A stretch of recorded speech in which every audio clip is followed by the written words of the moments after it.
lies. They say, oh, what they're fighting to do is prevent, they could say, illegal immigrants from getting federal health care dollars. That is a damn lie. Not $1 of Medicare, Medicaid, or ACA is allowed to go to undocumented immigrants, not a dollar. So why do they keep saying this? This seems to be their theme, because they're afraid to talk about the real issue. It's typical Republican response. Have a diversion, try to scare people emotionally. But I'll tell you, to the average American family, that $1,000 a month increase or that $400 a month increase on their health care bills means a lot more than political crap put in the air, lies, by our Republican colleagues. So I was very glad this morning that some of the commentators on TV said that. When they say that undocumented immigrants are going to get this money, it's a lie, plain and simple. It's a lie so lazy and so outlandish it's easy to rebut. But again, let me be clear. Undocumented people cannot and will not receive premium tax credit by law. The federal government does not fund federal health insurance for undocumented immigrants in Medicaid or Medicare, period, full stop. So they don't care. Why?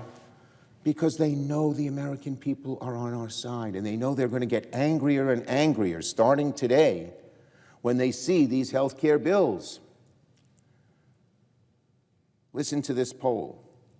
A Kaiser Family Foundation poll found a whopping 75% of Americans support extending the ACA premium tax credit, including 63% of Republicans.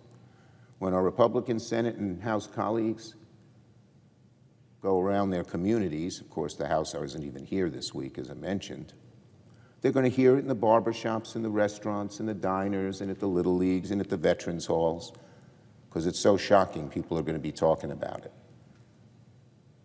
They'll see. And we Democrats are going to be there relentlessly letting people know why it happened. Because our Republican colleagues did not want to help us out of this crisis. Instead, they wanted to give the dollars to billionaires. President Trump calls what the Democrats want radical. President Trump, it is not radical to say Americans deserve lower health care premiums. It is not radical to say we want to prevent the average American family from getting these huge increases, those on ACA, $1,000 a month. When Democrats say we want to work with Republicans to lower premiums, to strengthen health care, all we are doing is reflecting what the American people already want. Nothing more, nothing less. They want us to sit down and negotiate something real that takes this huge, huge burden off their shoulders. And Donald Trump, instead of acting like an adult, he's the most immature president we have ever had. Instead of doing something to stop the health care crisis, is threatening to hurt countless hardworking Americans. Let me repeat the quote Donald Trump said yesterday. We can do things during the shutdown that are irreversible. They're bad for them and irreversible, like cutting vast numbers of people out, cutting things they like, cutting programs they like. Donald Trump says it loud and clear. That's one thing about him. He is using the American people as pawns, threatening pain on the country as blackmail. Well, that's not going to work. The American people, it's so easy to see through those tactics. They know this is the Trump shutdown. They know Republicans control the presidency, the Senate, and the House. And what is done during the shutdown will fall squarely on the Republicans' back. Donald Trump even says it. He says he is going to close down all these things people want. It's going to fall right on his back. The American people will know who's doing it, and he's going to have to recoil from it, just as they have done so many cuts already, even before October 1st. And they had to back off on many of them, some because of the courts, but some because of public outcry, such as the huge cutbacks they made in the VA. Well, Democrats' positions hasn't changed. We're willing, ready, and able to negotiate. We're ready to reopen the government today. We've made our position clear about how to move forward.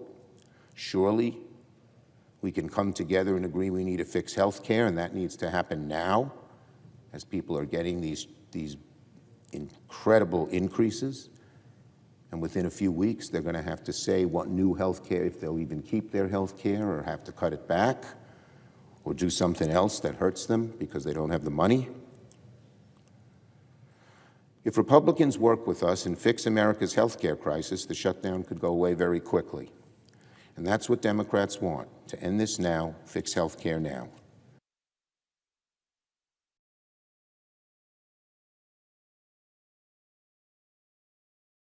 Take yes for an answer. Yield the floor.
Mr. President.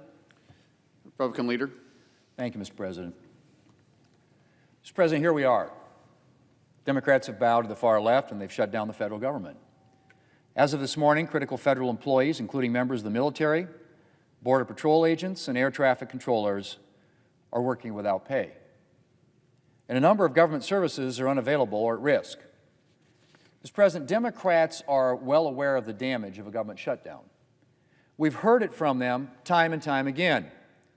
But apparently, none of that matters to Democrats today. All that seems to matter is that their far-left base sees them fighting against President Trump. And the American people just have to suffer the consequences. Mr. President, we can end this today. There is a clean, nonpartisan, continuing resolution at the desk. It has no partisan policy writers, no new Republican policies. It just keeps the government running until November the 21st. The House passed it. The President is ready to sign it into law. And the only thing standing in the way is Senate Democrats. We're demanding $1.5 trillion in partisan spending to keep the government open for 7 weeks. That's right. They are demanding more than the defense budget in their resolution to keep the government open for 4 weeks. Mr. President, that's not how this works. We were in the situation 13 times, and Democrats had the majority under President Biden. And 13 times, Republicans provided more than enough votes to keep the government open. And that's what needs to happen here. We are just one Senate roll call vote away from ending this shutdown.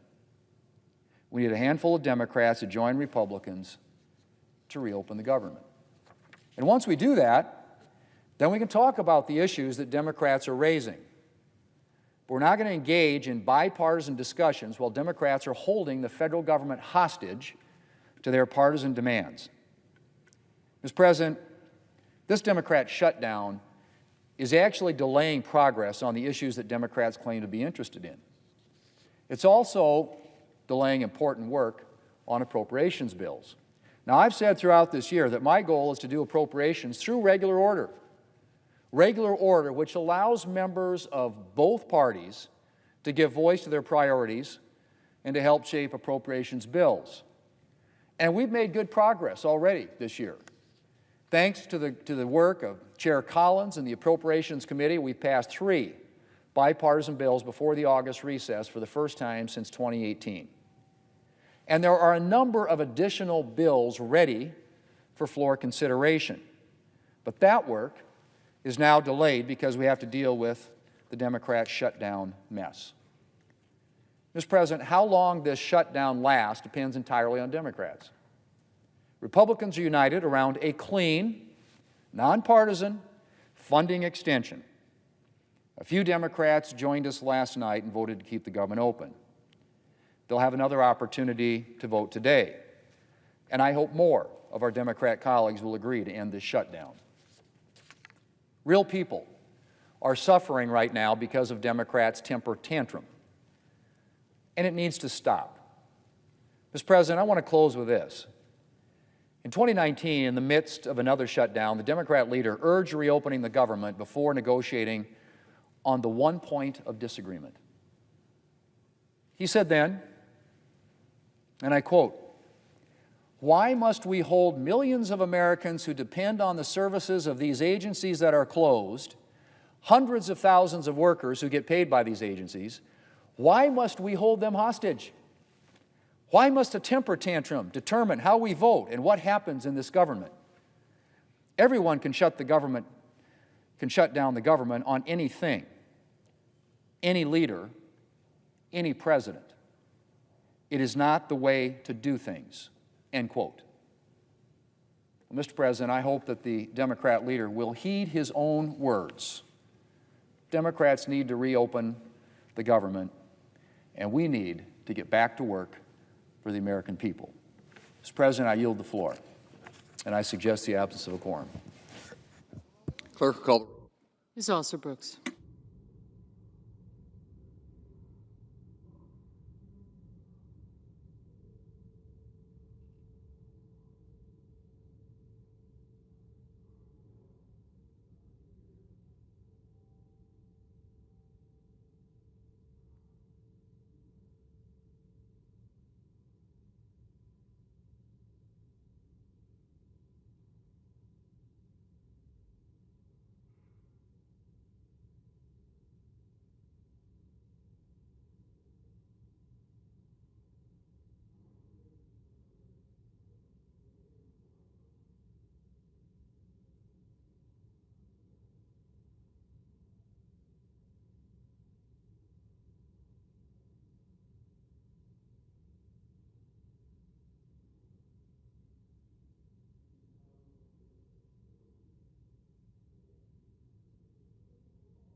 Majority Whip.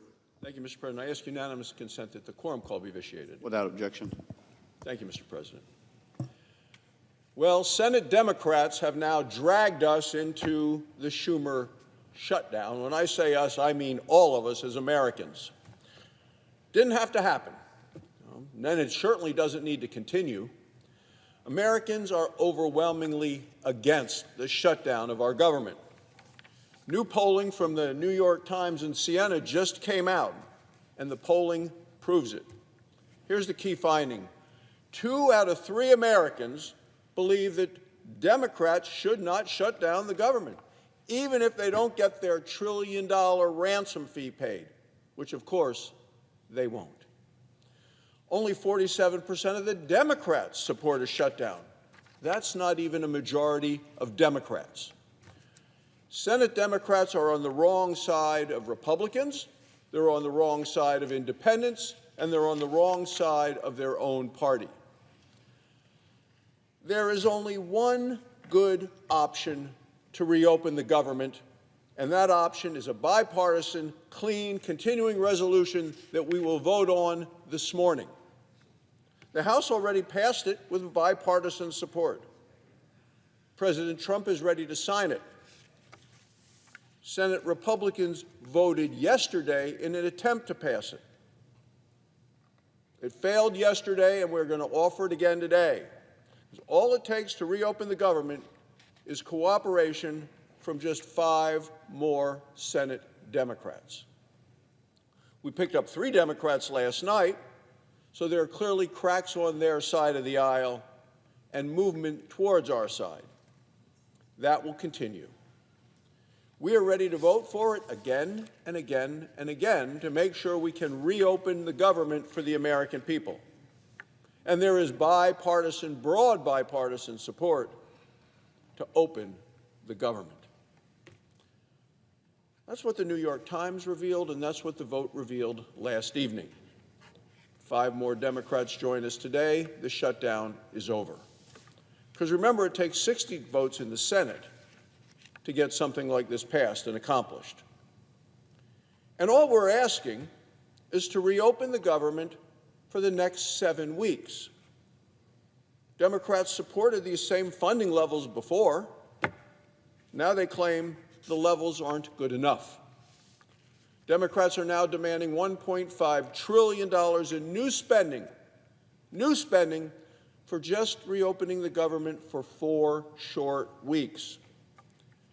That's $48 billion of new spending each and every day of the 4 weeks in the Democrats' proposal. This is a direct attack on hardworking American taxpayers who voted against wasteful Washington spending in the elections in November. Think back to previous continuing resolutions just like this one. You can think back to 13 of them during the time Joe Biden was in office at the White House. 13 of these passed. The minimum number of votes was 65. We voted to keep the government open, bipartisan. When Joe Biden and Barack Obama were president, Democrats said shutdowns were dangerous, destructive, and desperate. That's the word of the Democrats. Dangerous, destructive, desperate. Listen to those words. Listen to what Chuck Schumer said. He said, passing a clean CR would avert a harmful and unnecessary government shutdown. He also said if a government shuts down, it'll be average Americans who suffer the most. But yesterday, he stood here in the well and then voted to shut down the government. Senator Patty Murray of Washington is the top Democrat on the Senate Appropriations Committee. She has said a shutdown solves nothing. She went on to say, and it hurts everyone. Yesterday, she voted to shut down the government. Senator Elizabeth Warren of Massachusetts said that a shutdown, quote, is the last resort for those who can't otherwise win their fights through elections and can't win their fights in Congress. Well, yesterday, she voted to shut down the government. Senator Chris Murphy of Connecticut said, quote, there is a time and a place to debate health care, but not when the funding of the federal government and all the lives that are impacted by it hang in the balance. Well, yesterday, he voted to shut down the government. Senator Amy Klobuchar of Minnesota is a member of the Senate Democrat leadership. She said, shutdowns are not good for the economy. Yesterday, she voted to shut down the government. Senator Brian Schatz of Hawaii said, I've seen the same thing over and over again. He said, shutdowns don't work, no one wins, but Americans have a lot to lose. Yesterday, he voted to shut down the government. Those were Senate Democrat words when there was a Democrat in the White House. Yet last night, when it mattered, Democrats ignored their own warnings. Either their memories are short or their principles are situational.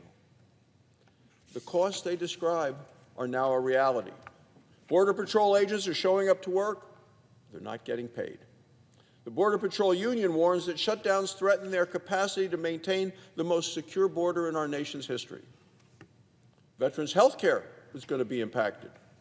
Low-income families will lose vital benefits to help buy groceries.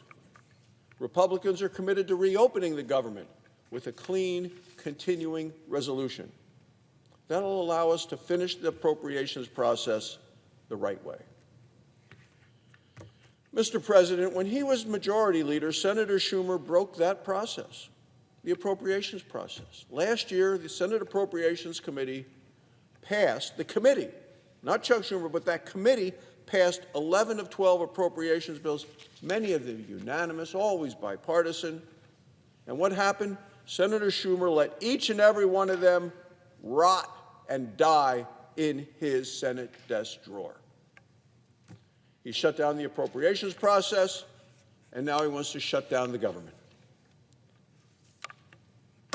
Republicans have restored the appropriations process. For the first time in 4 years, the Senate passed appropriation bills in August, passed 3 of them. Senator Susan Collins of Maine deserves special praise and thanks for this achievement. Passing a clean CR will allow the Senate to finish our bipartisan work. The American people want their government open. They want it reopened. They want it to remain open. They want it working. So today, Democrats are facing a clear choice. They can govern in the best interest of the American people, or they can continue to grandstand for their retweets and their likes from their liberal base. Republicans are united in our commitment to reopen the government. How long it takes, how costly it is, that, Mr. President, is entirely up to the Senate Democrats. A bipartisan offer, a bipartisan bill that already passed the House is right here in the Senate for a vote today. The President is ready to sign it to reopen the government. It is time to pass the bill today and end this Schumer shutdown. Thank you, Mr. President. I yield the floor.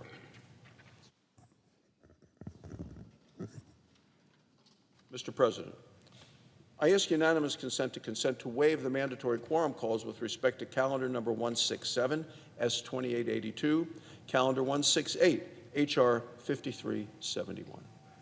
Without objection. I yield the floor.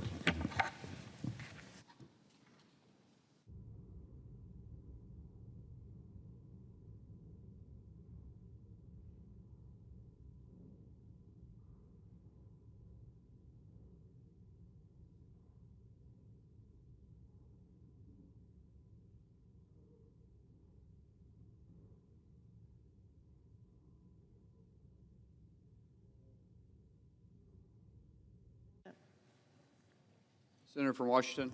Thank you, Mr. President. Well, it's not even one day after Republicans chose to shut down the government instead of making any sort of progress on stopping health care premiums from skyrocketing. And it is already painfully clear that Republican leadership is not taking any of this seriously. Republican leadership doesn't care if millions of Americans lose their health insurance. Republican leadership does not care if your health care costs go through the roof. And despite a lot of showboating yesterday, Republican leadership obviously doesn't care how long this shutdown goes on. Just consider, if Republican leadership and President Trump actually cared about reopening the government, Trump would not be tweeting AI deepfakes and mariachi music, or bragging about how he can't wait to use a shutdown as an excuse to inflict more pain on the American people. If they actually cared about reopening the government, Russ Vought wouldn't be saying he'll fire everyone he can, no matter if firing them is necessary or not, and no matter how harmful it is or not. If they actually cared about reopening the government, Republican leaders would not be pressing ahead with the same failed bill as yesterday and refusing to finally work with Democrats to finalize a solution. If Republican leadership actually cared about reopening the government, House Republicans would actually be here. Let me say that again. House Republicans are not even here. Are we supposed to believe they are taking this seriously? I guess not. And if Republican leadership actually cared about reopening the government, they would be talking with us about how the actual issues we want to address, how to stop skyrocketing health prices, hospital closures, millions of patients from losing their health insurance.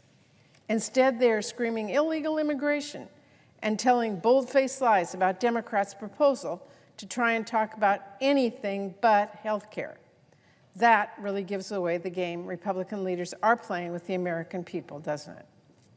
Democrats want Republicans to sit down at the table for a serious negotiation about really serious issues. But Republican leadership is off playing make-believe in la-la land. How are we supposed to negotiate with President Trump when he's busy frying his mind in an AI fantasy world of mariachi bands and science fiction medbeds and who knows what next? And how are we supposed to negotiate with Republican leaders when they are refusing to work on a bipartisan path out and just making lies up about our Democratic proposal? For everyone who's only heard the Republican nonsense, let me make our agenda clear. Here's what Democrats actually want to do. We want to stop your health care premiums from doubling next year. We want to stop millions of people from getting priced out of their insurance and getting sick or going without care. We want to stop hospitals from closing. I wonder why Republicans have such a hard time being honest about that. Well, maybe because they caused this healthcare crisis in the first place. And let's be crystal clear, it is not honest for Republicans to try and just say, oh, well, we can just talk about healthcare later. We pinky promise. Rate hikes are being finalized right now. Notices with massive price increases will land in our families' mailboxes this month. Open enrollment starts in a matter of a few weeks. That means families are going to start seeing their premiums double. People are going to get priced out of coverage, that is, unless we act now. There is no waiting, we have been waiting. There is no later, that is too late. Our Republicans say they will not talk about solutions until the damage is done. Are they saying they want to lock in the high health care rates first? You know, the best time to put out a fire is before it burns down the house. Surely Republicans don't need me to tell them that. But if Republicans insist on asking why we can't address health care later, I've got a few questions for them. First off, why the heck couldn't we talk about health care sooner? Huh? Where in the world have you been? You moved heaven and earth to pass new tax breaks for billionaires by cutting over $1 trillion from Americans' health care. Why won't you move a muscle to save health care for our working families?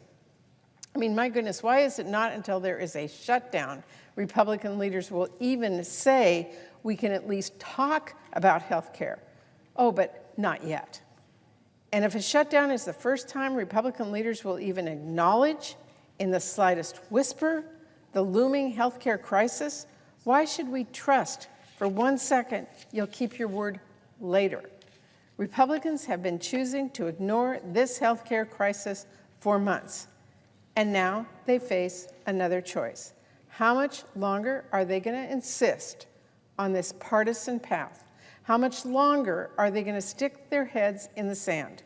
Because I will warn them, the American people cannot wait. One family in my state of Washington is about to see their premiums jump from $283 a month to as high as $1,800 a month if Republicans insist on inaction. And I know they're not the only ones. To my Republican colleagues who don't think this is a crisis, to anyone who thinks health care can wait, go out and talk to people.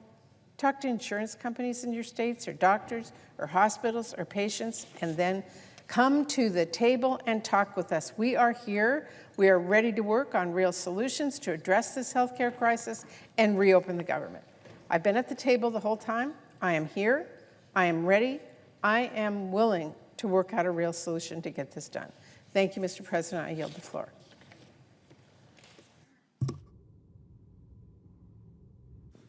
The clerk will report the motion to invoke cloture. Cloture motion. We, the undersigned senators, in accordance with the provisions of Rule 22 of the Standing Rules of the Senate, do hereby move to bring to a close the debate on the motion to proceed to calendar number 167 S2882, a bill making continuing appropriations for the fiscal year ending September 30th, 2026, and for other purposes, signed by 17 senators. Under previous order, the mandatory quorum call under Rule 22 has been waived. The question is the sense of the Senate that debate on the motion to proceed to S2882, a bill making continuing appropriations for the fiscal year ending September 30th, 2026, and for the purpose shall be brought to close. The yeas and nays are mandatory under the rule. The clerk will call the roll. Ms. Alsobrooks, Ms. Baldwin, Mr. Banks, Mr. Barrasso, Mr. Bennett, Mrs. Blackburn, Mr. Blumenthal, Ms. Blunt-Rochester, Mr. Booker, Mr. Bozeman, Mrs. Britt, Mr. Budd, Ms. Cantwell, Mrs. Capito.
Mr. Cassidy, Ms. Collins, Mr. Coons,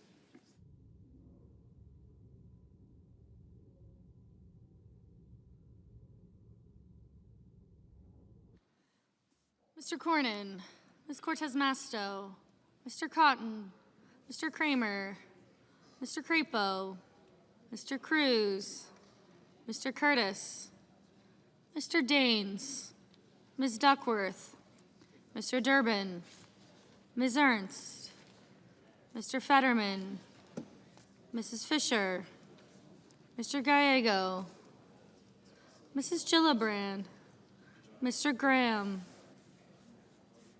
Mr. Grassley, Mr. Haggerty, Ms. Hassan, Mr. Hawley, Mr. Heinrich, Mr. Hickenlooper, Ms. Hirono, Mr. Hoven, Mr. Husted,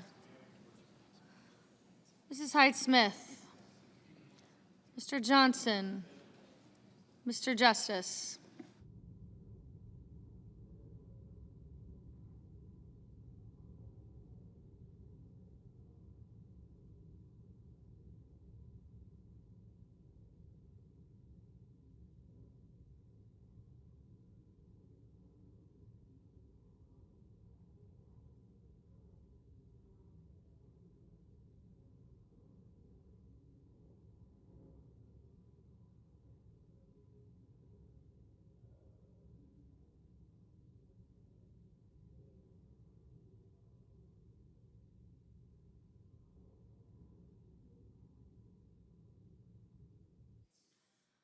Mr. Kane, Mr. Kelly, Mr. Kennedy, Mr. Kim, Mr. King, Ms. Klobuchar, Mr. Langford, Mr. Lee.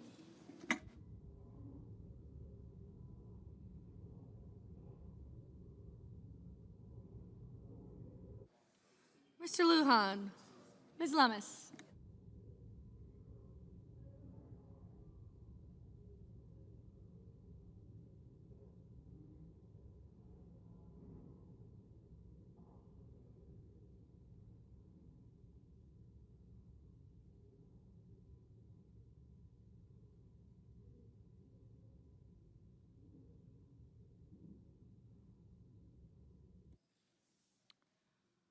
Mr. Markey, Mr. Marshall, Mr. McConnell, Mr. McCormick, Mr. Merkley, Mrs. Moody, Mr. Moran, Mr. Marino, Mr. Mullen, Ms. Murkowski, Mr. Murphy, Mrs. Murray, Mr. Ossoff, Mr. Padilla, Mr. Paul, Mr. Peters, Mr. Reed, Mr. Ricketts, Mr. Risch, Ms. Rosen, Mr. Rounds, Mr. Sanders, Mr. Schatz, Mr. Schiff, Mr. Schmidt, Mr. Schumer, Mr. Scott of Florida, Mr. Scott of South Carolina.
Mrs. Shaheen. Mr. Sheehy. I'm assuming.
Ms. Slotkin.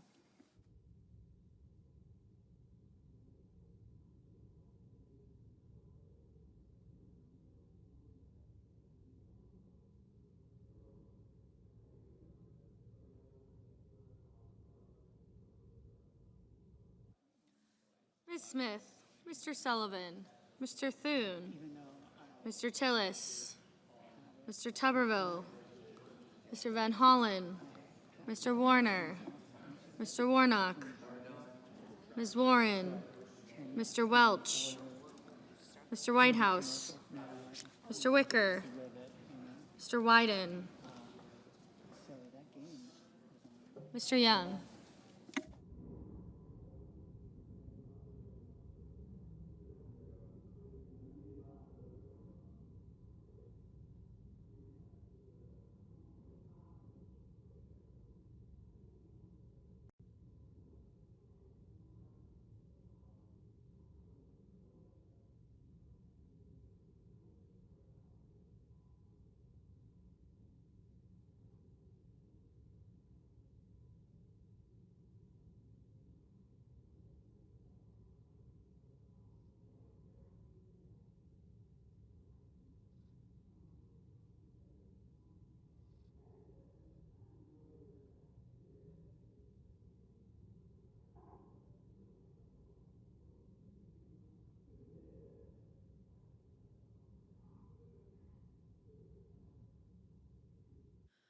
Senators voting in the affirmative: Cantwell, Hassan, Murray, Padilla, Peters, Rosen, Shaheen, Smith, and Whitehouse. Senators voting in the negative: Barrasso, Bozeman, Capito, Cornyn, Cotton, Fisher, Graham, Haggerty, Heidsmith, Kennedy, Lemus, Marino, Mullen, Murkowski, Paul, Scott of Florida, Sheehy, and Tuberville. Mr. Schmidt. Mr. Schmidt, no.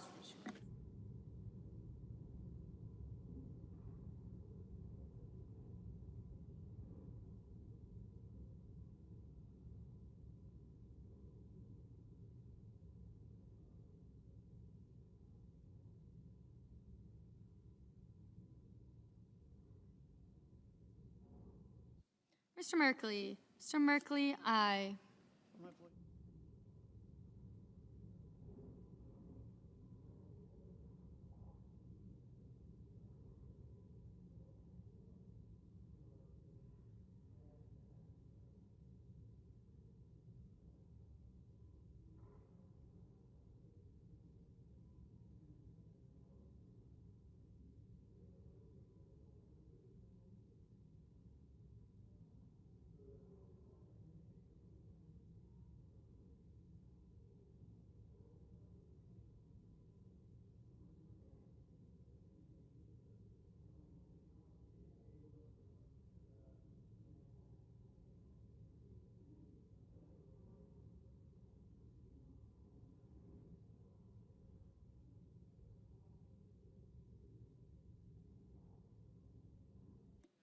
Mr. Sanders. Mr. Sanders, aye. Mr. Wyden. Mr. Wyden, aye.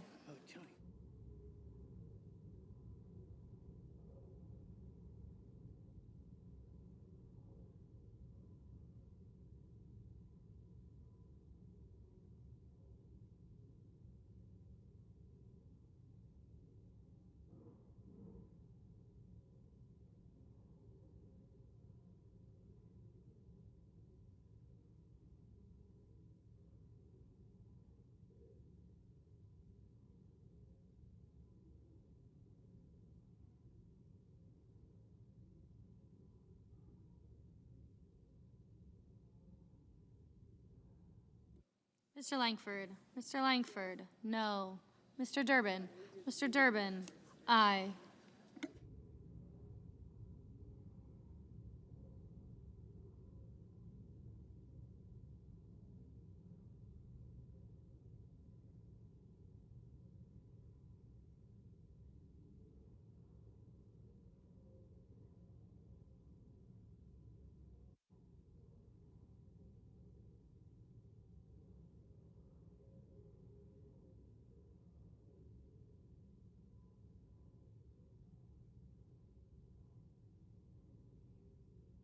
Mr. McCormick. Mr. McCormick, no.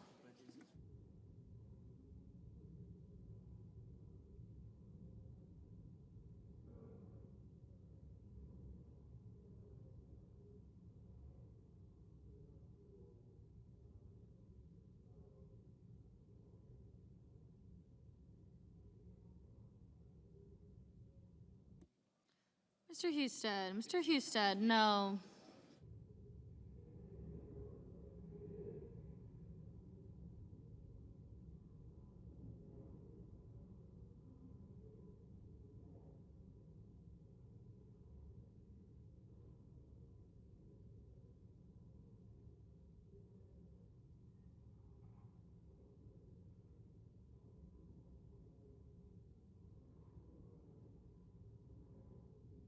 Mr. Ricketts. Mr. Ricketts, no.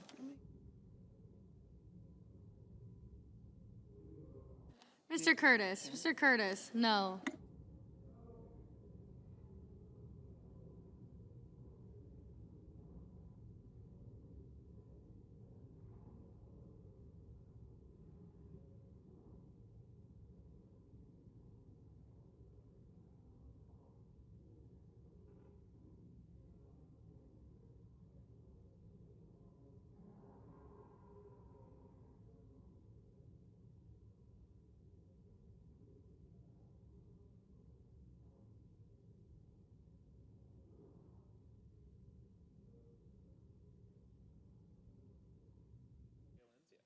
Ms. Baldwin. Ms. Baldwin, aye.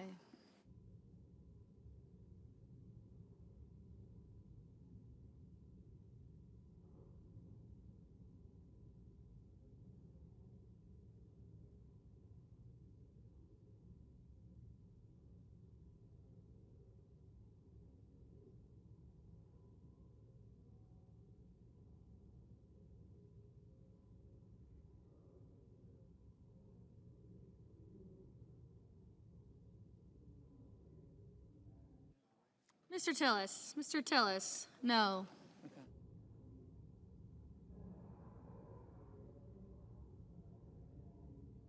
Mr. Heinrich. Mr. Heinrich, aye.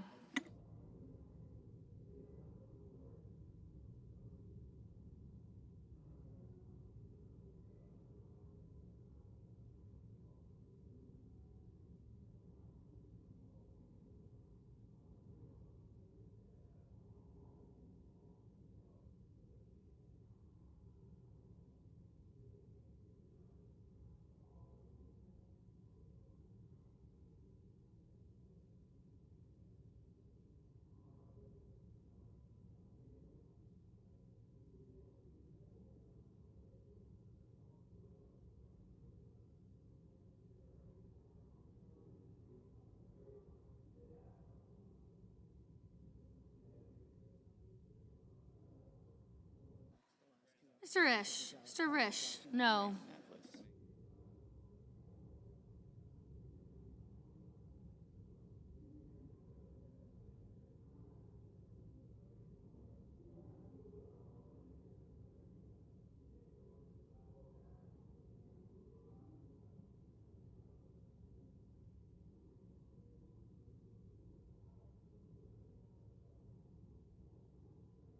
Mr. Kelly. Mr. Kelly, aye.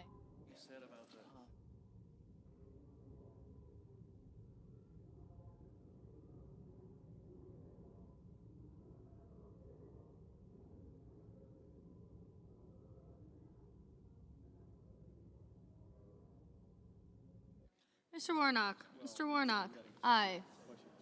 Ms. Warren. Ms. Warren, aye.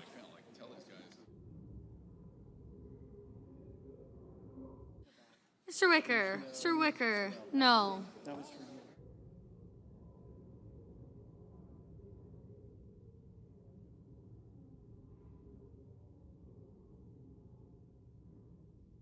Ms. Collins, Ms. Collins, no. Ms. Blunt Rochester, Ms. Blunt Rochester, aye.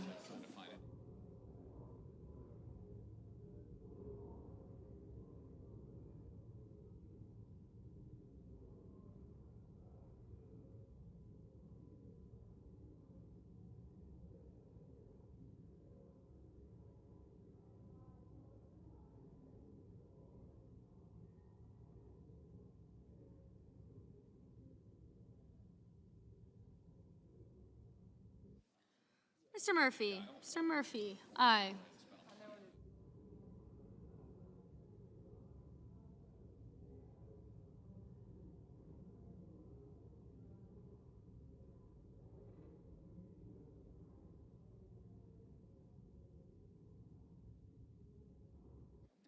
Mr. Reed, aye. Mr. Grassley, no.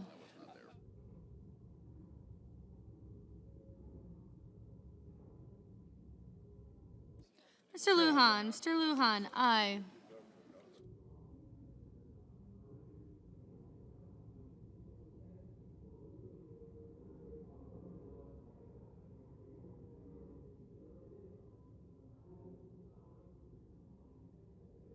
Mr. Gallego, aye. Mr. Hawley, no. Mr. Schiff, aye. Mr. King, aye.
Mr.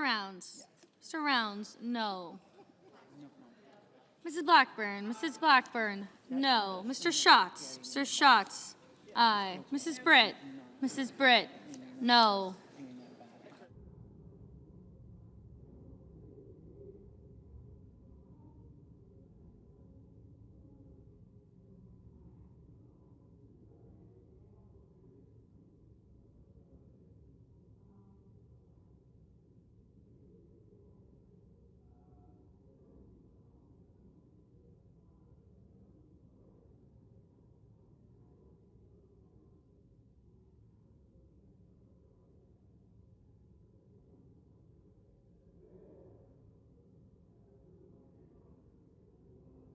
Mr. Kane, aye.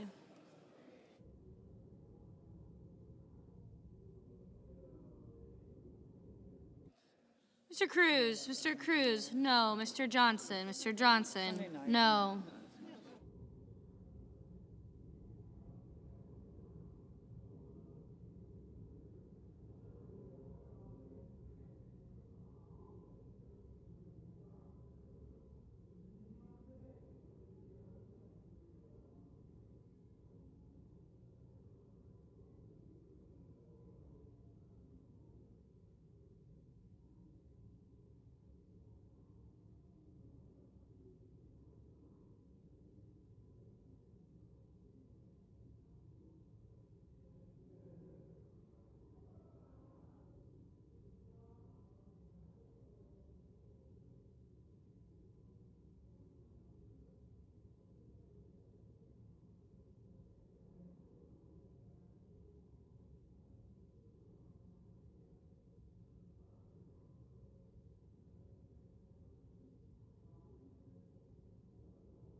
Mr. Daines, Mr. Daines, no. Mr. Young, no.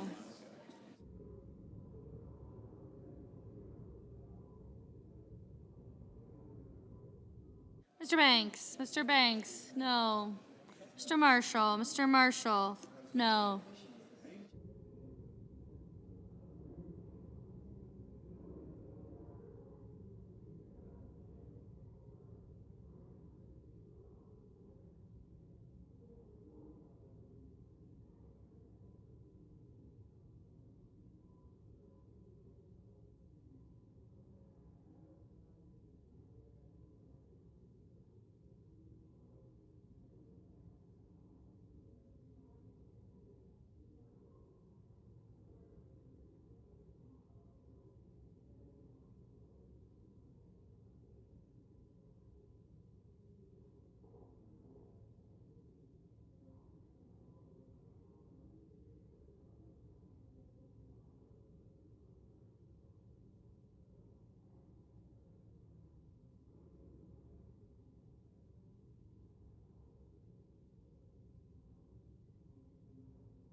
Ms. Cortez Masto, aye. Ms. Hirono, aye.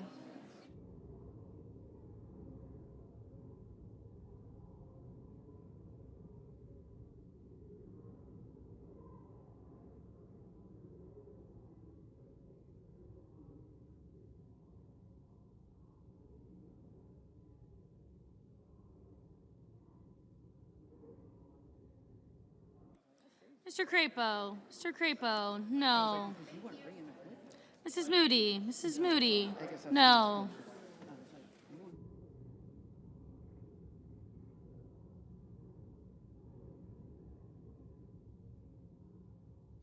Mr. Hoven, no.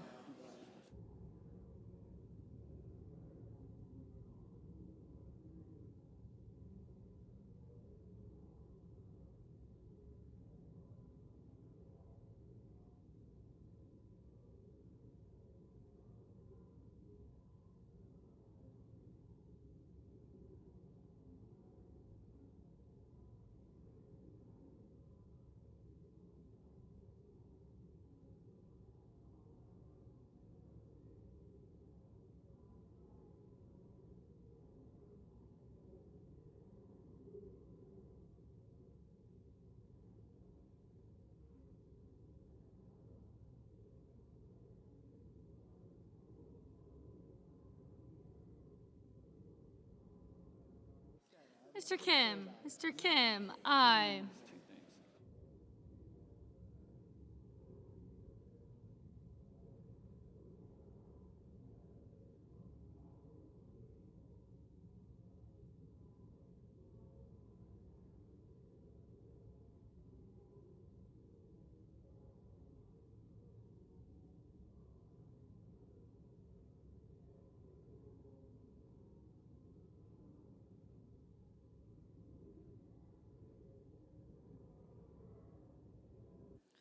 Mr. Warner, aye.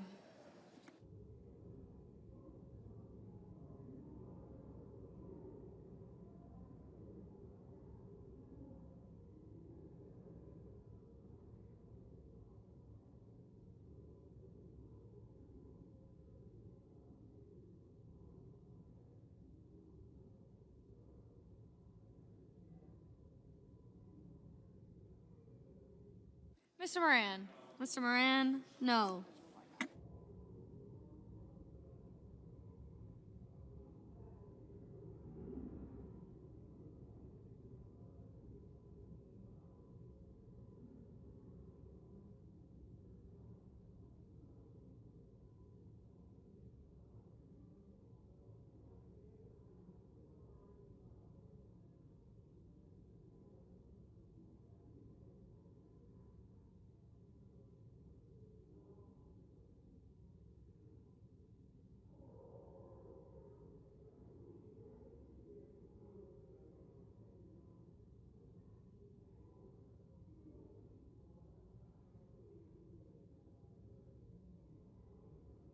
Mr. Justice, no.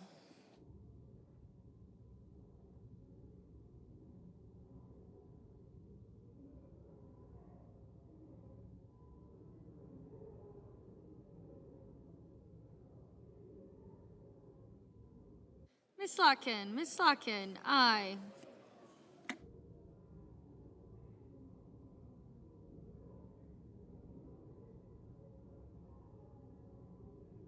Mr. Lee, no. Mr. Fetterman, aye.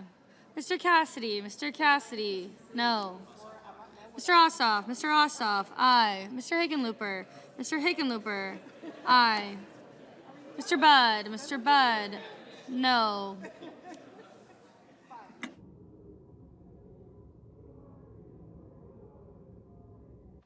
Mr. Scott of South Carolina, no.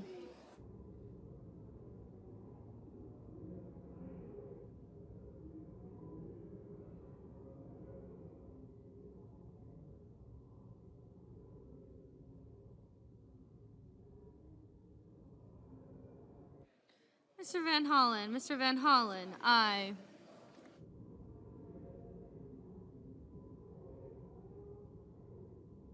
Mr. Markey, aye.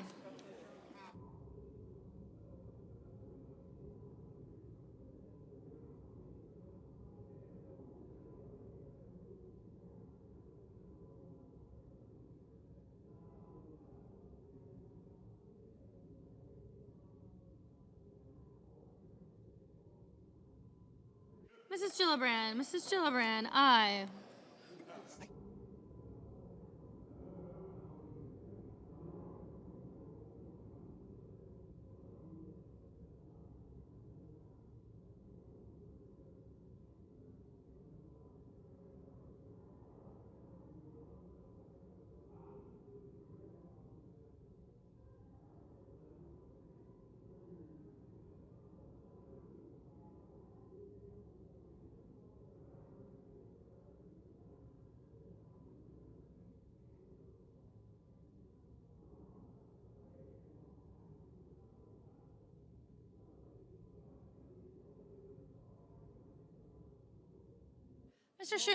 Mr. Schumer, aye.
Mr. Thune, no.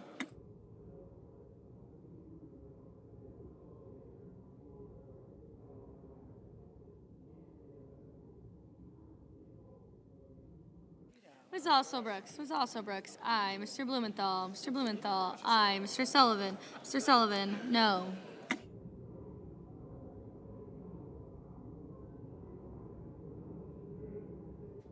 Mr. McConnell, no.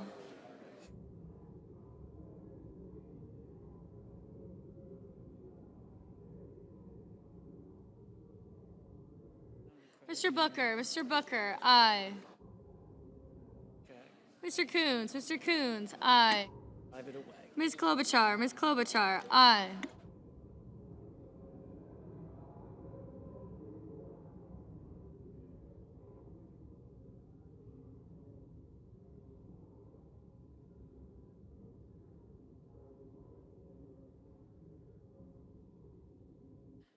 Mr. Bennett. Mr. Bennett. Aye.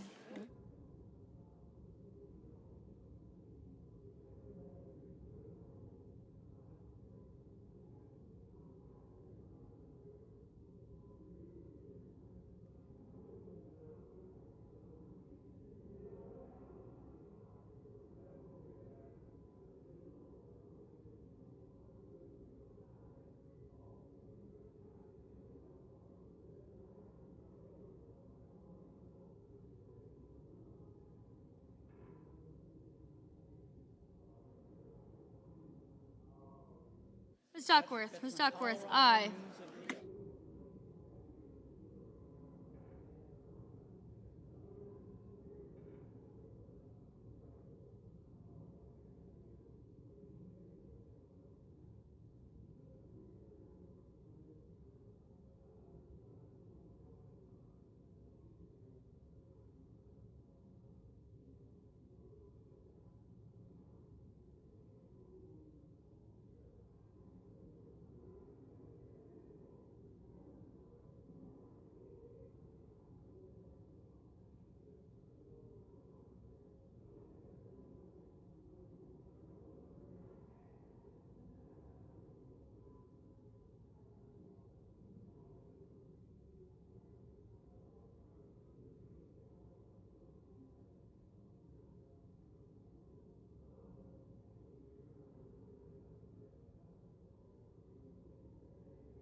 Ms. Ernst. Ms. Ernst. No.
Mr. Welch. Mr. Welch. No.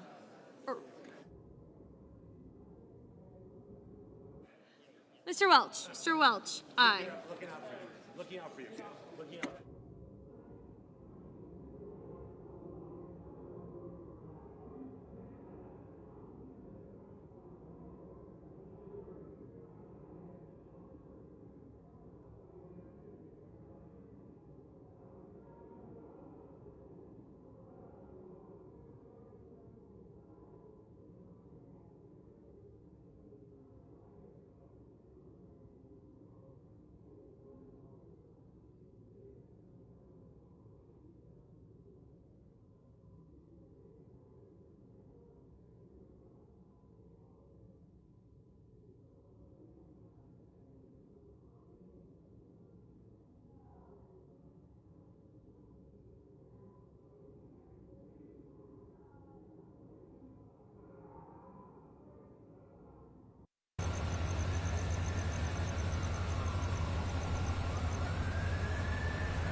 The yeas are 47. The nays are 53.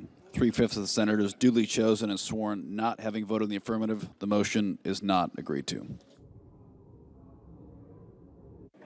Majority Leader. Mr. President, I ask unanimous consent to be in order for the two leaders to enter motions to reconsider without being on the prevailing side with respect to the cloture votes on the motion to proceed to S 2882 and HR 5371. Further, that mandatory quorum calls with respect to the Cow nomination and S Res 412 be waived. Is there objection? Without objection. Minority Leader. I enter a motion to reconsider the vote on the motion to invoke cloture on the motion to proceed to S 2882. The motion is entered. The clerk will report the motion to invoke cloture. Cloture motion. We, the undersigned senators, in accordance with the provisions of Rule 22, the standing rules of the Senate, do hereby move to bring to a close debate on the motion to proceed to calendar number 168, HR 5371, an act making continuing appropriations and extensions for the fiscal year 2026 and for other purposes, signed by 17 senators. Under the previous order, the mandatory quorum call under Rule 22 has been waived. The question is it the sense of the Senate that debate on the motion to proceed to H.R. 5371, an act making continuing appropriations and extensions for fiscal year 2026 and for other purposes, shall be brought to a close. The yeas and nays are mandatory under the rule. The clerk will call the roll. Ms. Alsobrooks, Ms. Baldwin, Mr. Banks, Mr. Barrasso,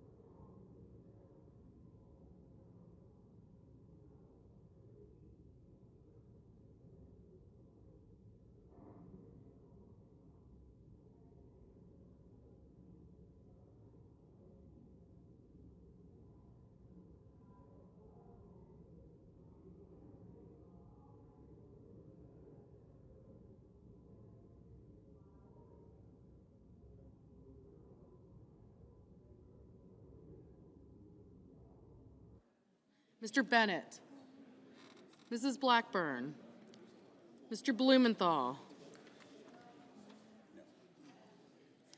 Ms. Blunt Rochester,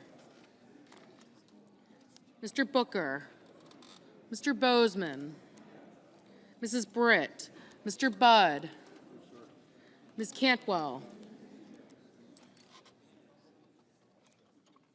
Mrs. Capito, Mr. Cassidy, Ms. Collins,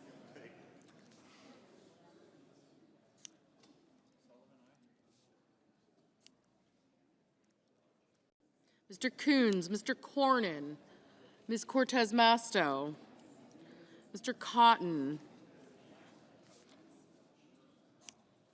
Mr. Kramer, Mr. Crapo, Mr. Cruz, Mr. Curtis, Mr. Daines, Ms. Duckworth, Mr. Durbin, Ms. Ernst, Mr. Fetterman, Mrs. Fisher, Mr. Gallego, Mrs. Gillibrand, Mr. Graham, Mr. Grassley, Mr. Haggerty, Ms. Hassan, Mr. Hawley, Mr. Heinrich, Mr. Hickenlooper, Ms. Hirono, Mr. Hoven,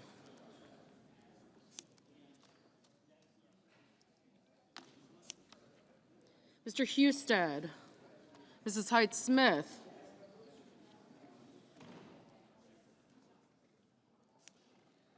Mr. Johnson, Mr. Justice, Mr. Kane, Mr. Kelly, Mr. Kennedy, Mr. Kim, Mr. King, Ms. Klobuchar, Mr. Langford, Mr. Lee, Mr. Lujan, Ms. Lummis, Mr. Markey, Mr. Marshall, Mr. McConnell, Mr. McCormick, Mr. Merkley, Mrs. Moody, Mr. Moran, Mr. Marino,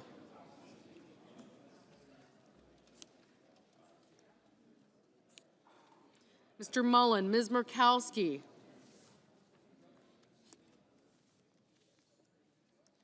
Mr. Murphy, Mrs. Murray, Mr. Ossoff, Mr. Padilla, Mr. Paul, Mr. Peters, Mr. Reed, Mr. Ricketts, Mr. Risch, Ms. Rosen, Mr. Rounds, Mr. Sanders, Mr. Schatz, Mr. Schiff, Mr. Schmidt, Mr. Schumer, Mr. Scott of Florida, Mr. Scott of South Carolina, Mrs. Shaheen, Mr. Sheehy, Ms. Slotkin, Ms. Smith, Mr. Sullivan, Mr. Thune, Mr. Tillis, Mr. Tuberville, Mr. Van Hollen, Mr. Warner, Mr. Warnock, Ms. Warren, Mr. Welch, Mr. Whitehouse, Mr. Wicker, Mr. Wyden, Mr. Young.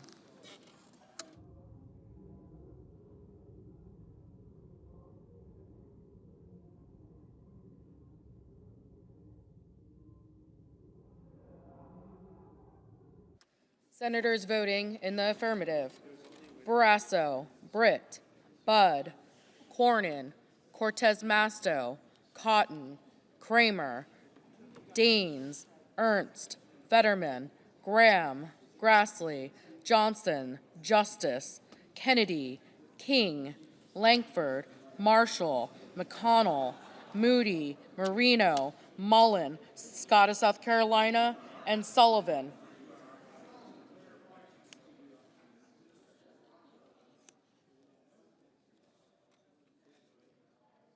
Ms. Collins, aye. Senators voting in the negative: Mr. Moran, aye. Senators voting in the negative: Blumenthal, Blunt Rochester, Coons, Heinrich, Hickenlooper, Kane, Kim, Merkley, Murray, Ossoff, Padilla, Reed, Sanders, Schumer, Slotkin, Warnock, and Welch.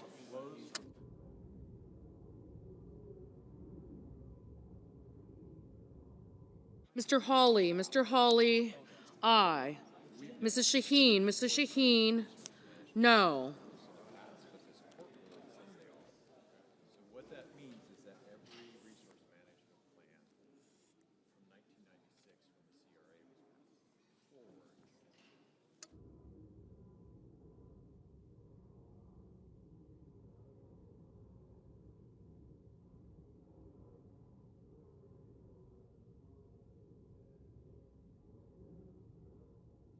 Ms. Klobuchar, no.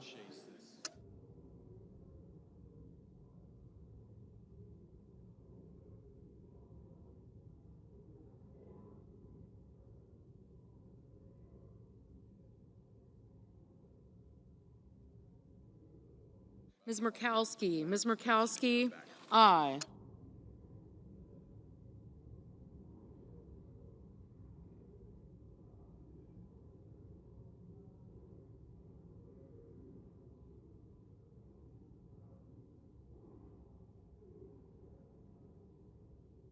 Ms.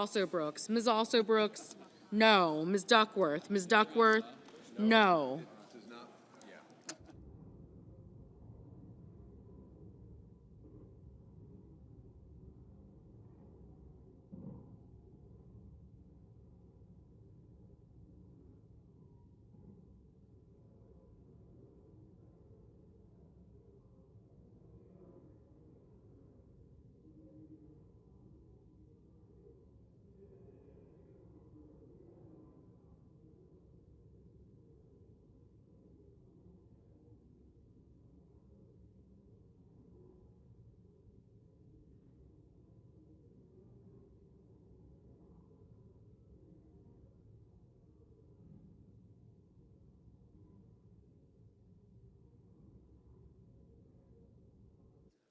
Mr. Markey, Mr. Markey, no. Mr.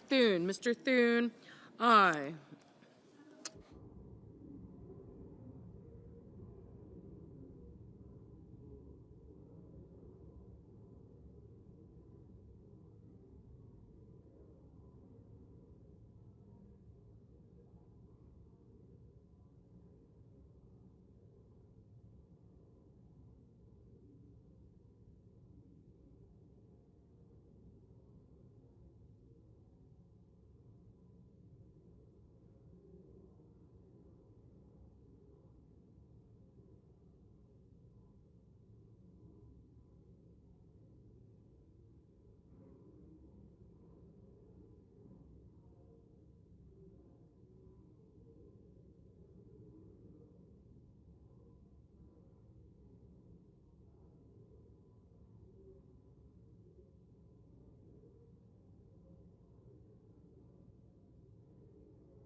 Mr. Cassidy, aye.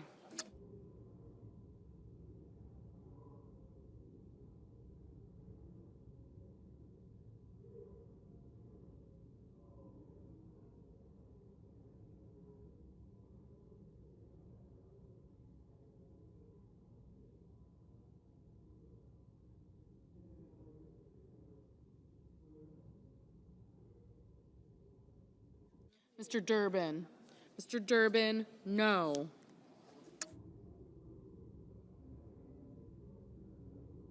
Mr. Kelly, no. Mr. Lujan, no.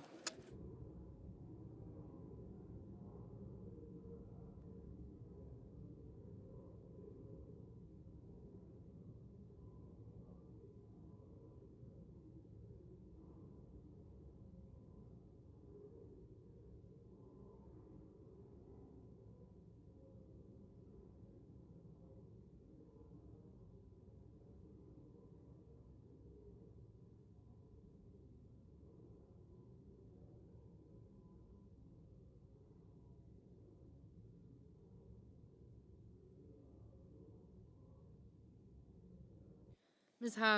Hassan, no.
Mr. Peters, no.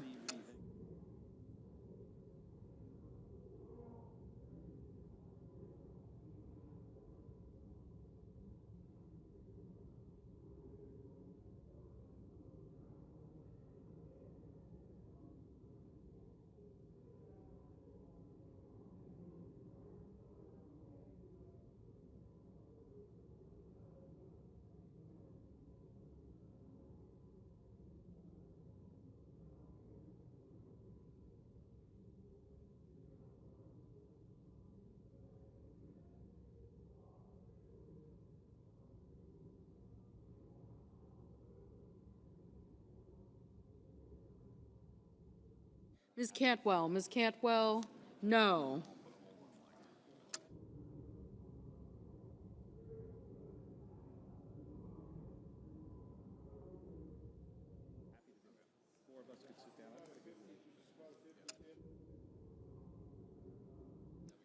Mr. Hoven, Mr. Hoven, aye.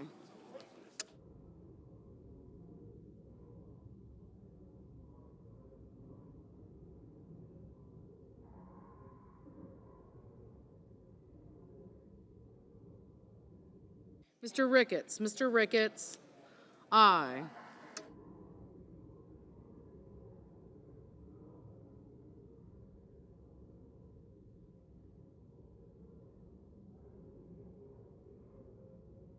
Mr. Sheehy, aye.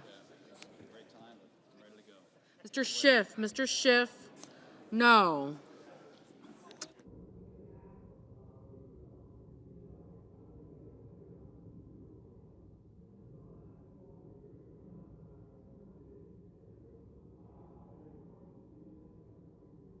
Mr. Lee, aye. Mr. Crapo, aye.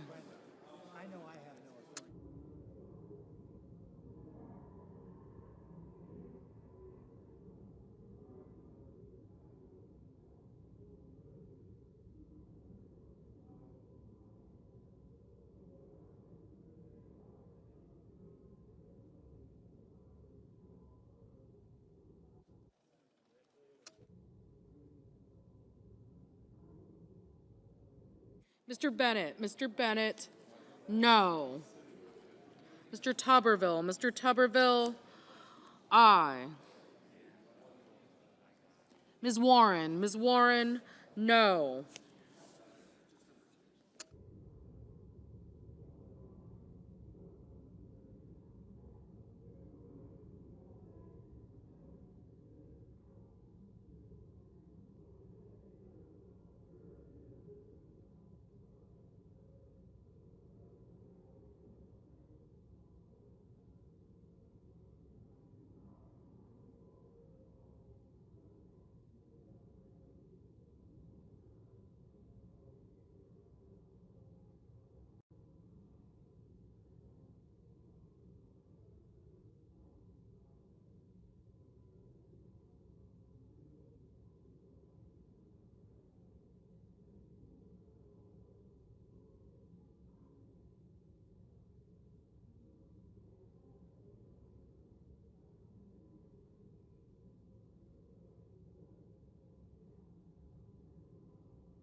Mrs. Blackburn, aye.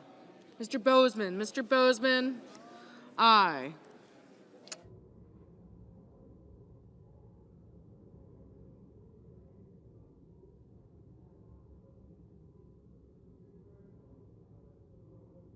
Mr. Rounds, aye.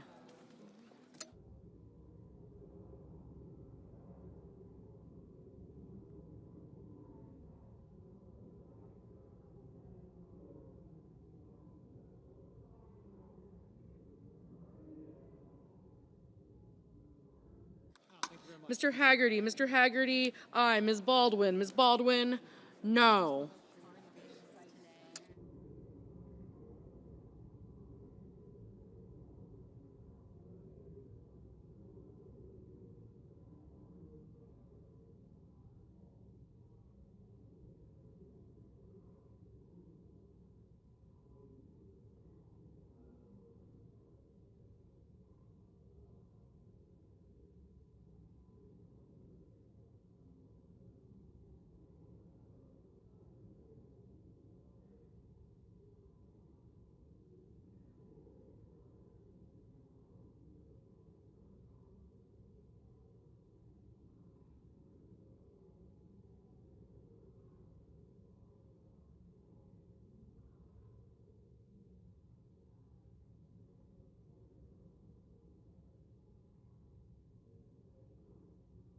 Mr. Schatz. Mr. Schatz, no.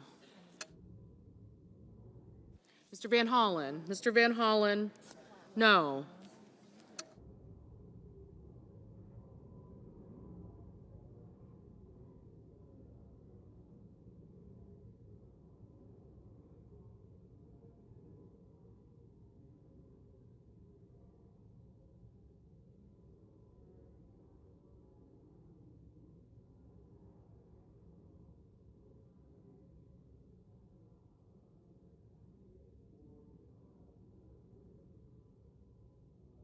Ms. Rosen. Ms. Rosen, no.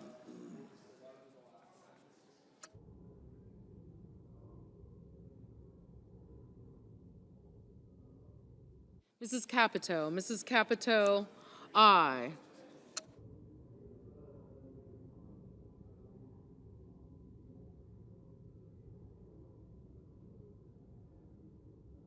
Mr. Husted. Mr. Husted, aye.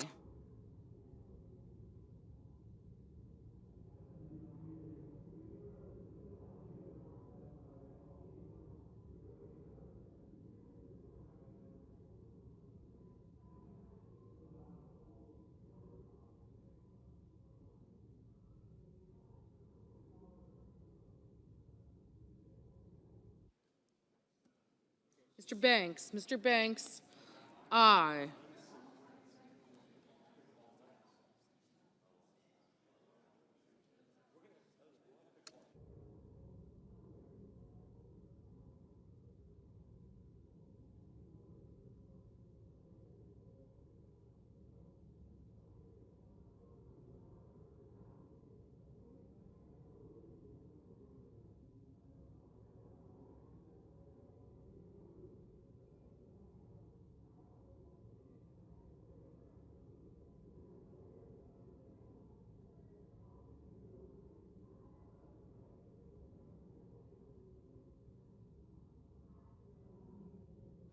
Mr. Wyden. Mr. Wyden, no.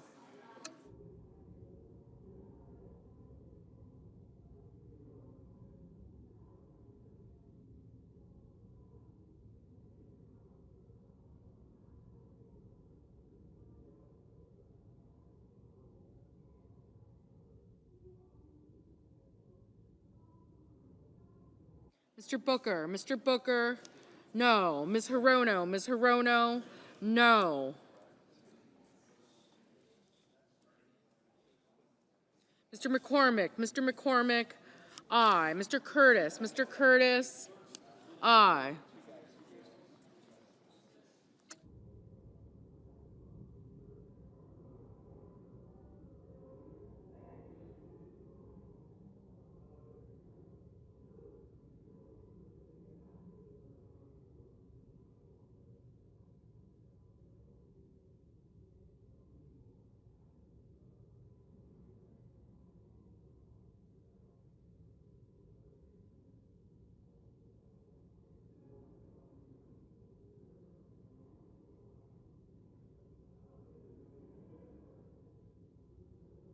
Mr. Murphy. Mr. Murphy, no.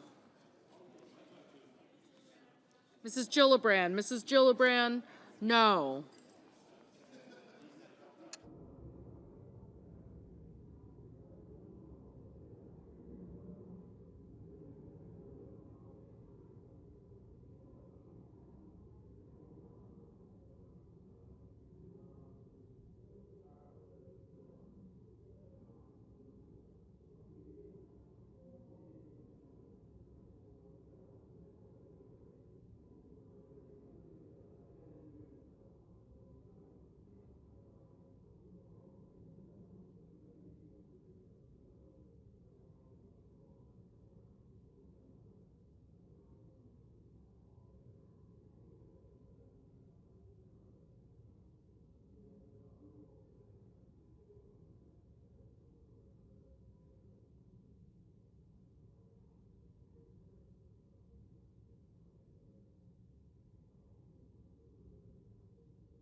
Mrs. Fisher. Mrs. Fisher, aye.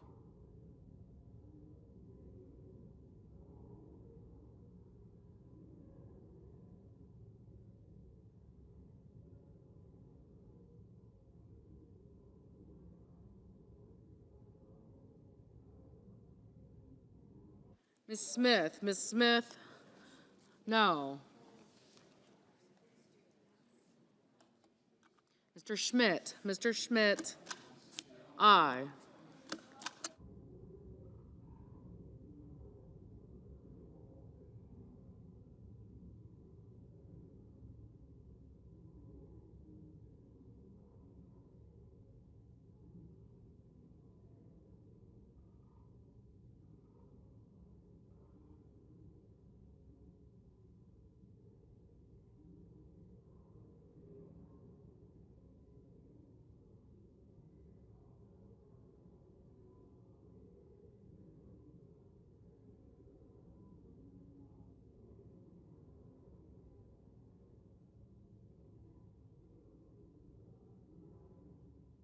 Ms. Lummis. Ms. Lummis, aye. Mr. Tillis. Mr. Tillis, aye.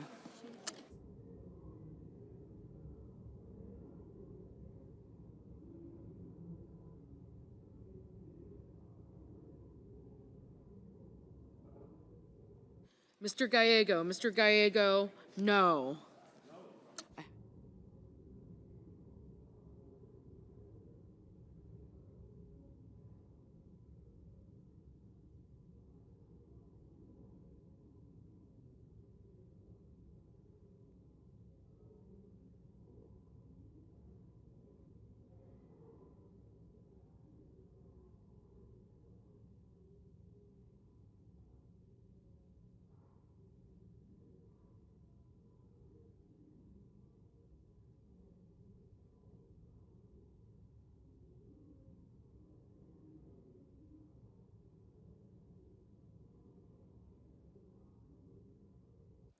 Mr. Scott. Mr. Scott of Florida, aye.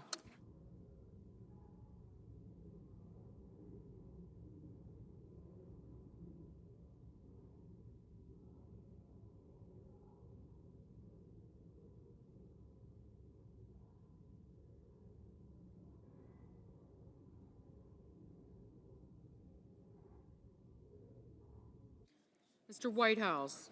Mr. Whitehouse, no.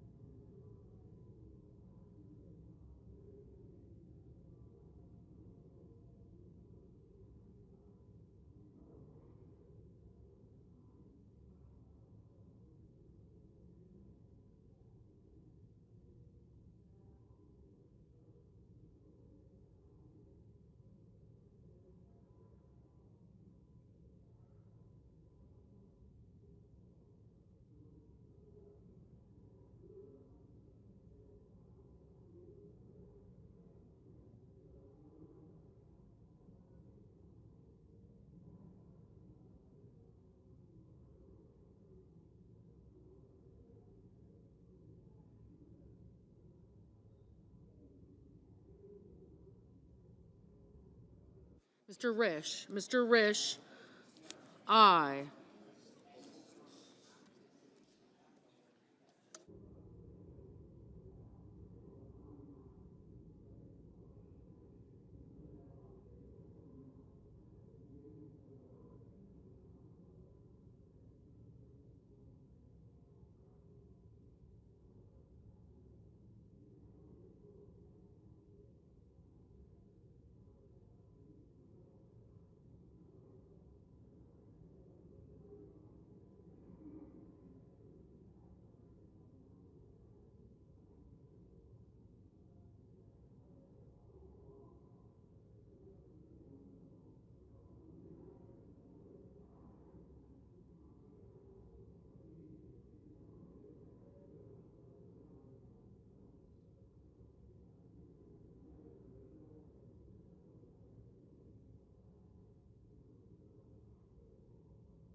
Mr. Paul, no.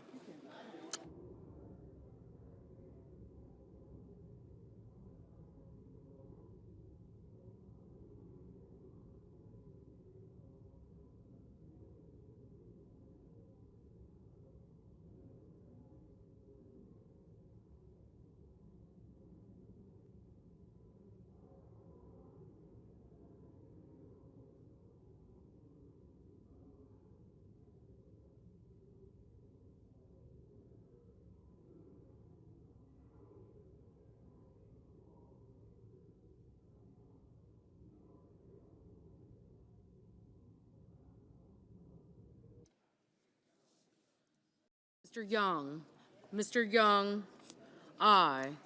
Mr. Warner, no.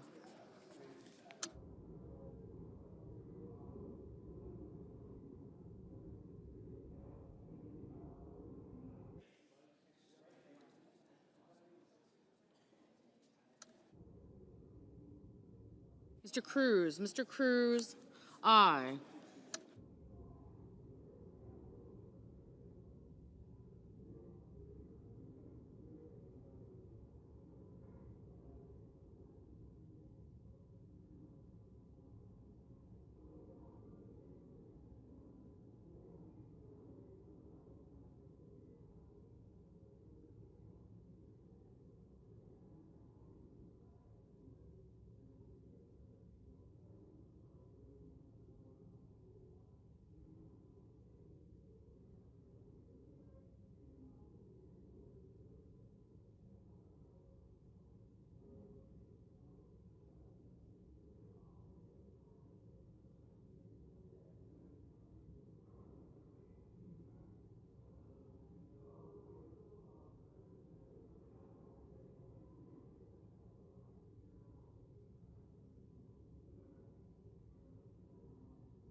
Mr. Wicker, aye.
Mrs. Hyde Smith, aye.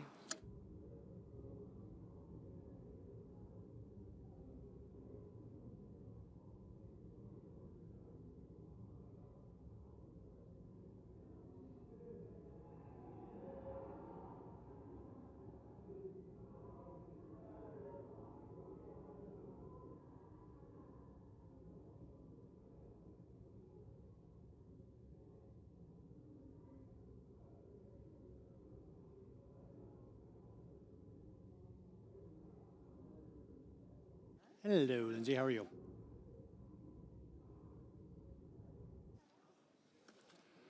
On this vote, the yeas are 55 and the nays are 45. 3/5 of the Senate duly chosen and sworn not having voted in the affirmation. The motion is not agreed to. Mr. President, Majority Leader. I enter a motion to reconsider, Motion is entered. and I ask unanimous consent that if any nominations are confirmed during today's session of the Senate, that the motion to reconsider be considered made and laid upon the table, and the President be immediately notified of the Senate's action. Without objection. The clerk will report the motion to invoke cloture. Cloture motion. We, the undersigned senators, in accordance with the provisions of Rule 22 of the Standing Rules of the Senate, do hereby move to bring to a close debate on the nomination of Hung Kao of Virginia to be Undersecretary of the Navy, signed by 17 senators. Under the previous order, the mandatory quorum call under Rule 22 has been waived. The question is it the sense of the Senate that the debate on the nomination of Hung Kao of Virginia to be Undersecretary of the Navy shall be brought to a close? The yeas and nays are mandatory under the rule. The clerk will call the roll. Ms. Alsterbrooks. Ms. Baldwin. Thank you. Thank you.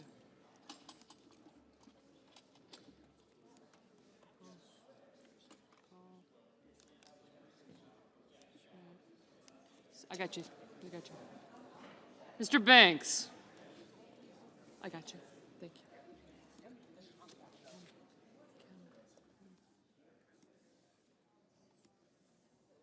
Mr. Barrasso.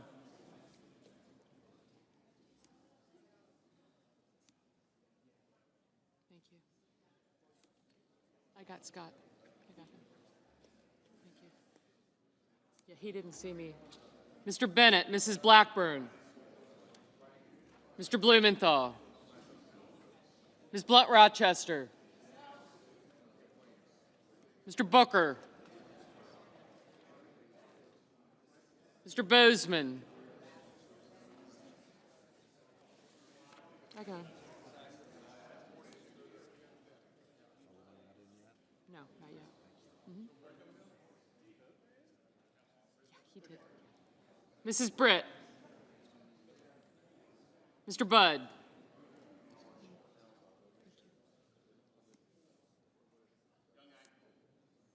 Thank you.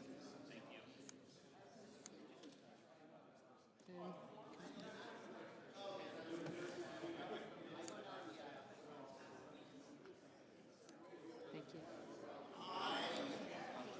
Okay.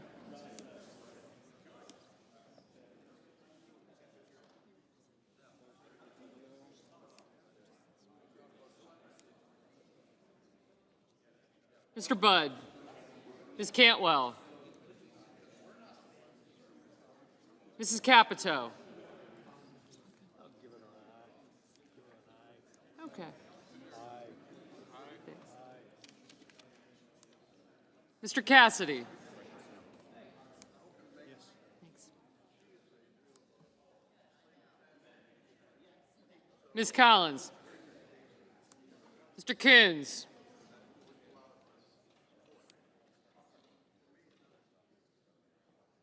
Mr. Cornyn. Ms. Cortez Masto. Mr. Cotton, Mr. Kramer. I got you. I did. Yes, sir. Thank you. Thank you. Mr. Crapo, Mr. Cruz, Mr. Curtis. Thank you. Mr. Daines. Ms. Duckworth. Mr. Durbin. Ms. Ernst.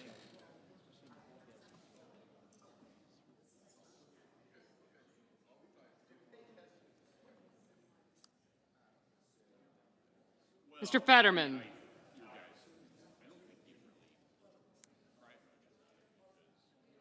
Mrs. Fisher. Mr. Gallego, Mrs. Gillibrand. Mr. Graham, Mr. Grassley, Mr. Haggerty. Ms. Hassan. Mr. Hawley, Mr. Heinrich. Mr. Hickenlooper. Ms. Hirono. Mr. Hoven. Mr. Husted, Mrs. Hyde-Smith. Mr. Johnson. Mr. Justice. Mr. Kane. Mr. Kelly. Mr. Kennedy. Mr. Kim. Mr. King. Ms. Klobuchar. Mr. Langford. Mr. Lee.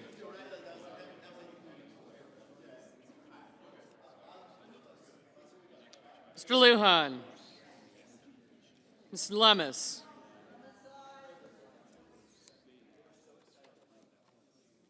Mr. Markey. Mr. Marshall. Mr. McConnell. Mr. McCormick. Mr. Merkley. Mrs. Moody.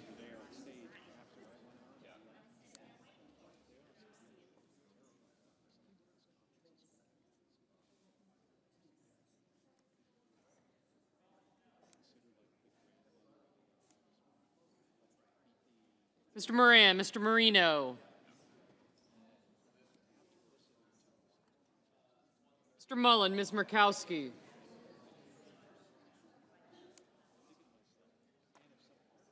Mr. Murphy. Mrs. Murray. Mr. Ossoff. Mr. Padilla. Mr. Paul. Mr. Peters.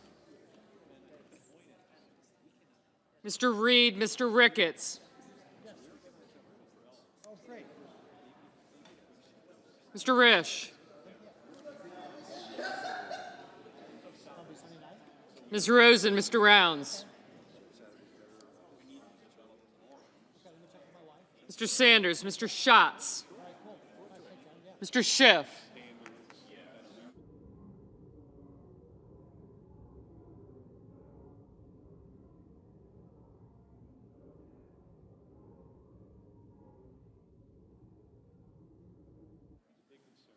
Mr. Schmidt. Mr. Schumer. Mr. Scott of Florida. Mr. Scott of South Carolina. Mrs. Shaheen. Mr. Sheehy.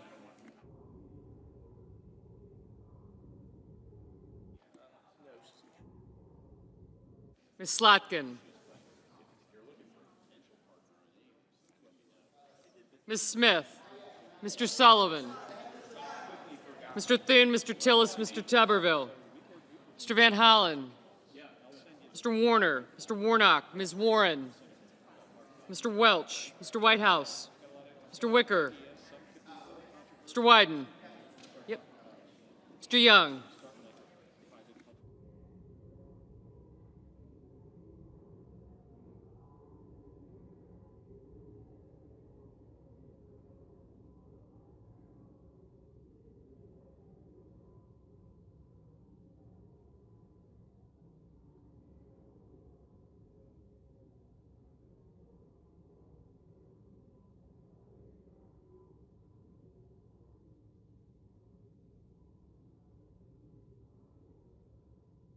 Senators voting in the affirmative: Barrasso, Bozeman, Capito, Cassidy, Collins, Cornyn, Cotton, Crapo, Cruz, Curtis, Graham, Grassley, Hawley, Husted, Hyde-Smith, Lankford, Lee, Lummis, McConnell, Moran, Mullen, Paul, Ricketts, Rounds, Schmidt, Scott of Florida, Scott of South Carolina, Sheehy, Thune, Tillis, Wicker, and Young. Mrs. Fisher, aye. I have you.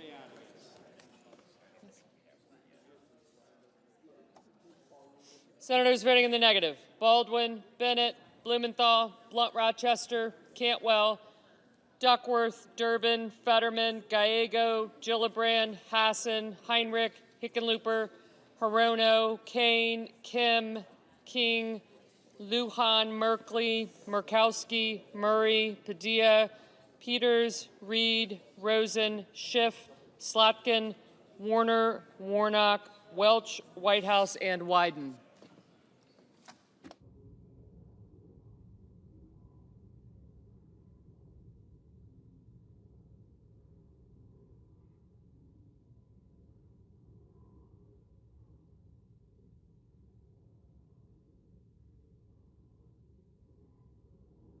Mr. Booker, no.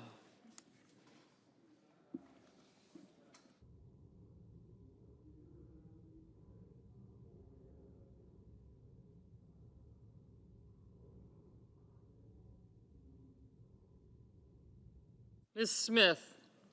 No.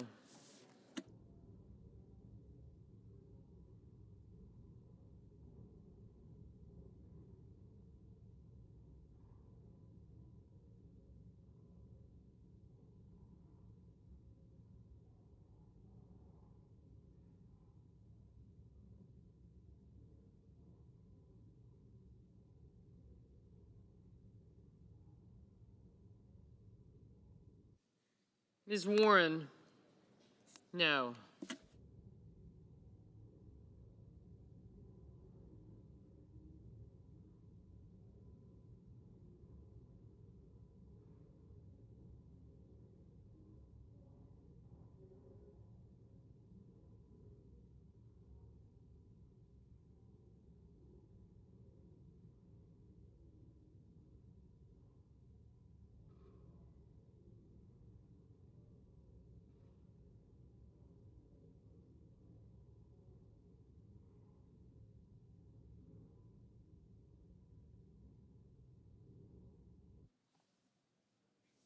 Mr. Marshall?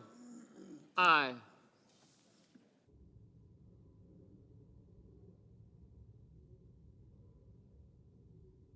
Mr. Hoven? Aye.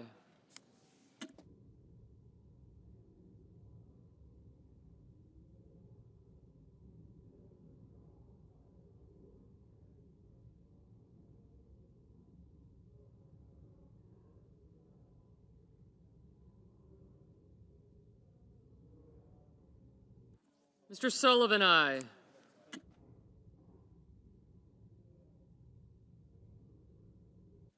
Mr. Ossoff? No.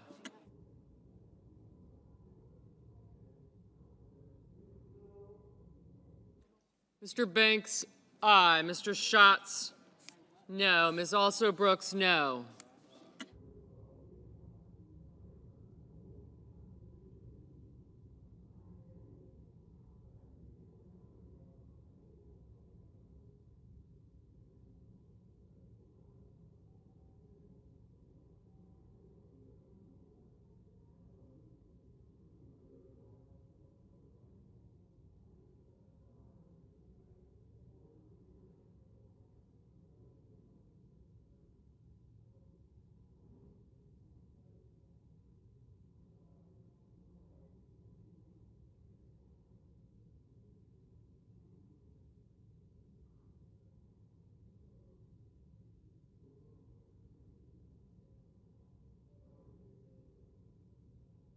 Mrs. Shaheen? No.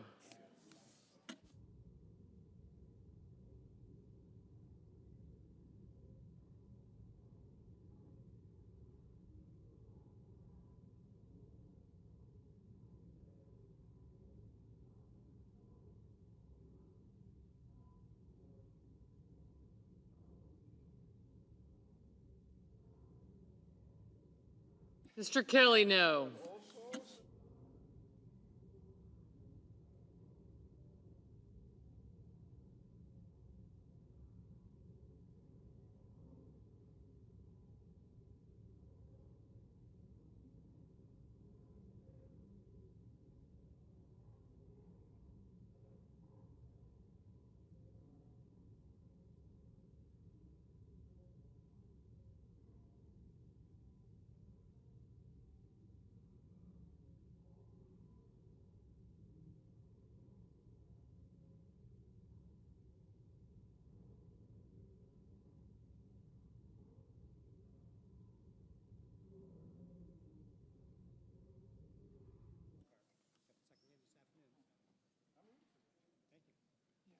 Mr. Daines? Aye.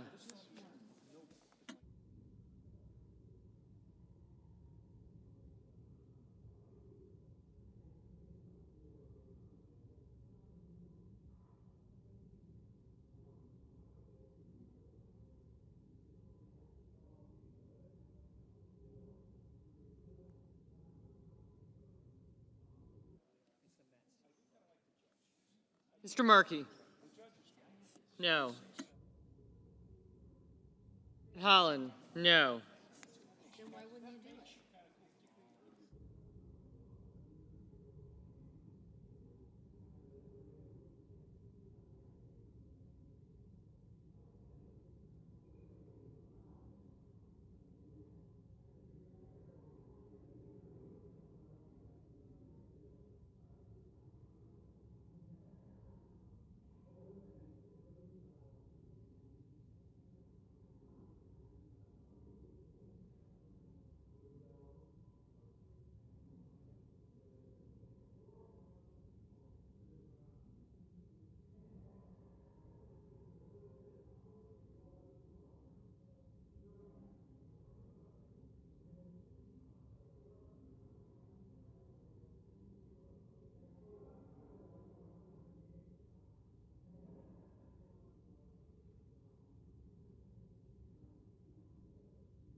Ms. Cortez Masto, no.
Ms. Ernst, aye.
Mr. Budd, aye.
Mr. McCormick, aye.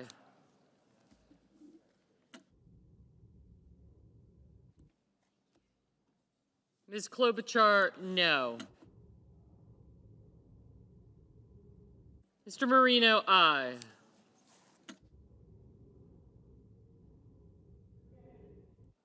Mr. Kennedy, aye.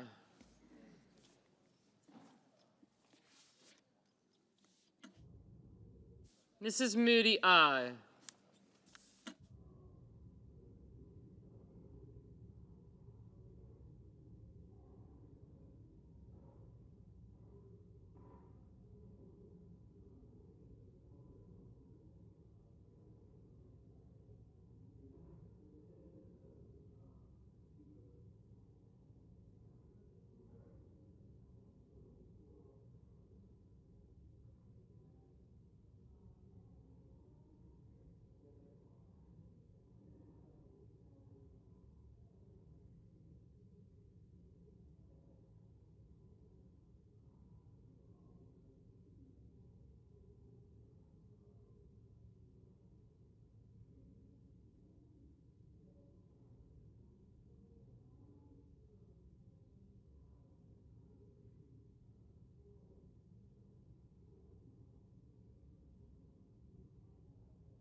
Mrs. Britt, aye. Mrs. Blackburn, aye.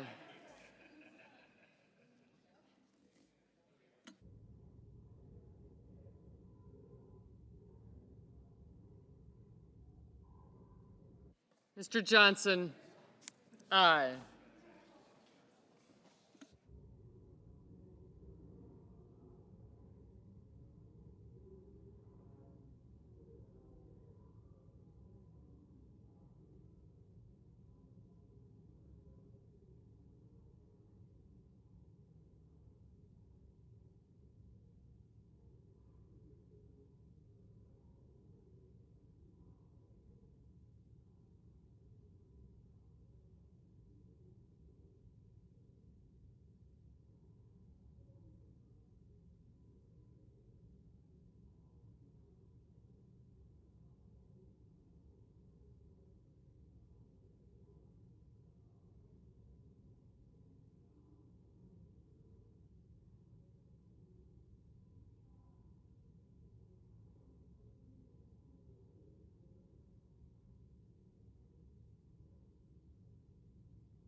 Mr. Kramer, aye.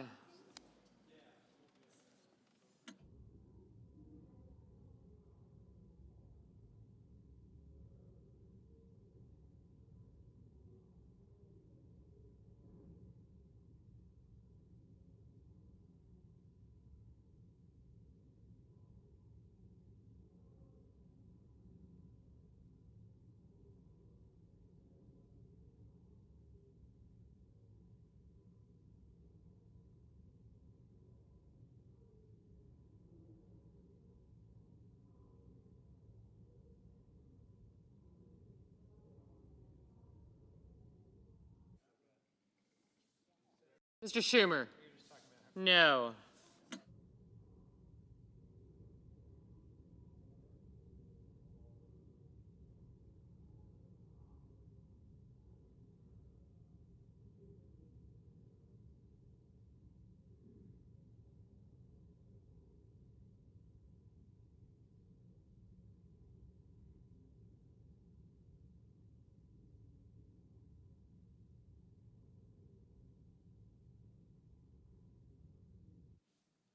Mr. Murphy, no.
Mr. Haggerty, aye.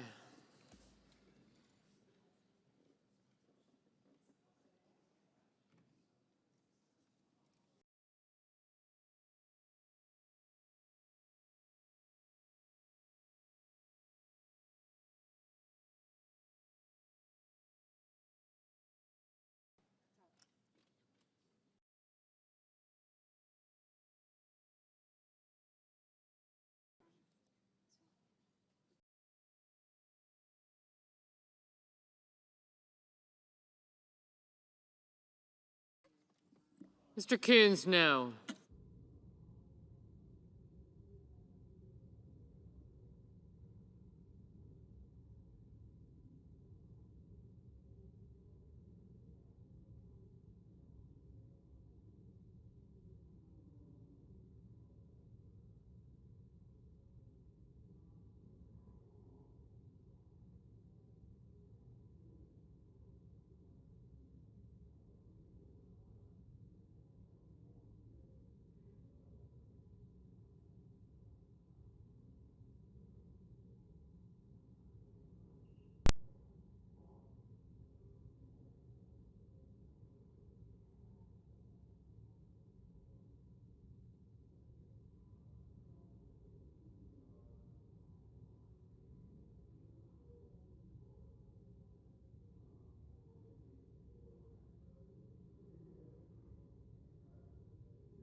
Mr. Justice, aye.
Mr. Tuberville, aye.